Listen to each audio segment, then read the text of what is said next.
the midpoint of the Big Four conference, the general air of goodwill that marked the opening continues. Russia's leaders still show the energetic amiability that has marked their excursions beyond the Iron Curtain, despite a steadfast refusal to make any concessions to President Eisenhower's proposals for agreement on German reunification and European security.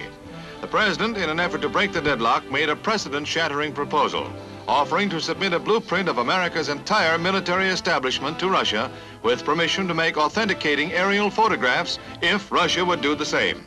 The high point of the conference to date, Ike's action followed an earlier informal incident, which in its way did as much to prove his sincerity and goodwill. Just doing what comes naturally, a habit rare among the world statesmen, Ike ducked into a toy shop to buy presents for his grandchildren, incidentally leaving his startled Secret Service bodyguard behind. The true diplomacy of international friendship in action.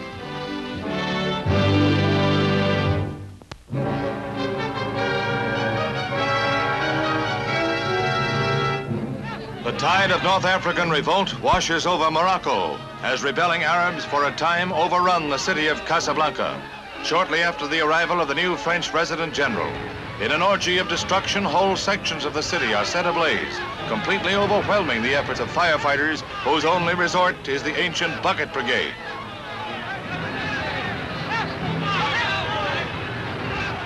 In 3 days of almost uncontrolled rioting, scores of vehicles are put to the torch, some with the occupants in them. Shops which had been kept closed by protesting Arab nationalists are burned and looted. As the long smoldering discontent with French rule flares, little escapes the aroused rebels.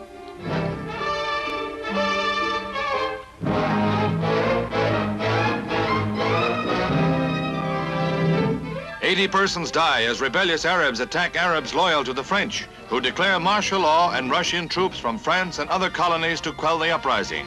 Hundreds are rounded up, and prisoner compounds are filled to overflowing as France fights for North African survival."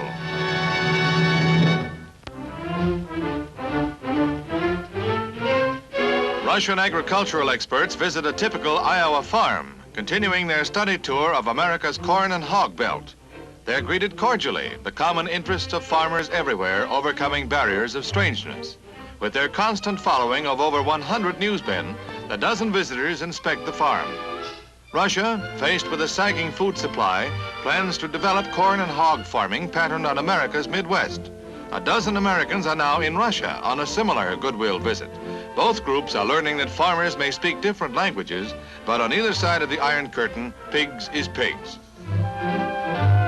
But there's a lot that's different, such as the super-duper sundaes and sodas served up at a typical dairy bar. Scorching summer weather doesn't bother the curious crowd outside, or the Russians inside, eating in air-conditioned comfort.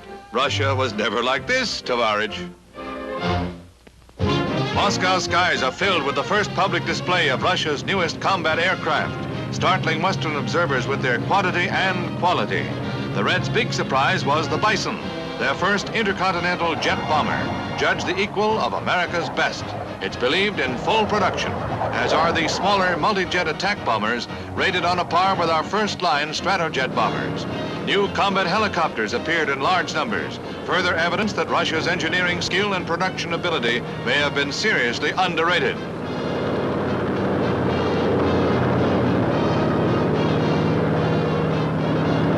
Russia's major strides toward air supremacy forced urgent reappraisal of America's defense strategy. A shock to the complacent, a spur to the alert.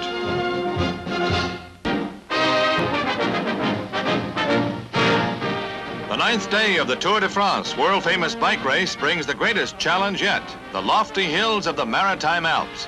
There's work ahead, uphill work.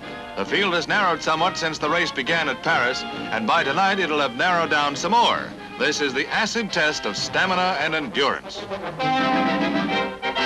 They made it. Well, most of them, getting a big hand from crowds along the way. They're over the hump, cooled by mountain snows. A nice, easy coast down to the Mediterranean coastline at Monaco. From snow to palm trees, and a sympathetic fella with a hose. Inside and outside. Real cool, man. He's been leading the pack all day, but another speedster overhauls him in the stretch and nips him at the finish. C'est la vie. That's life, brother. Here come the bulls, and there go the people. Mix thoroughly in crowded streets and you have the folding of the bulls, ancient sports ritual marking the feast day of San Fermin. To fold bulls, you round them up and drive them to a corral in historic Pamplona, where bulls are raised for the bull ring in Spain. In this country, we do it with autos and call it jaywalking.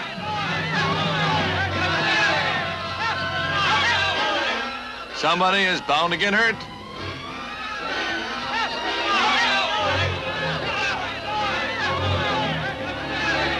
Bull pins boys to wall. Pin up boys on the horns of a dilemma. But this is not the end of the tale. That comes to a mad, merry, maniacal end in the arena. But by this time, the bulls are safely behind bars in the corral. Now, the would-be matadors match wits with heifers with rubber tips on their horns. Compared to the street brawl, this is a picnic. Oh, yeah? Knocks and tumbles are the only consequence, it says here. But in the merry spirit of the San Fermin festivities, everything is born with gay good grace. Who's next?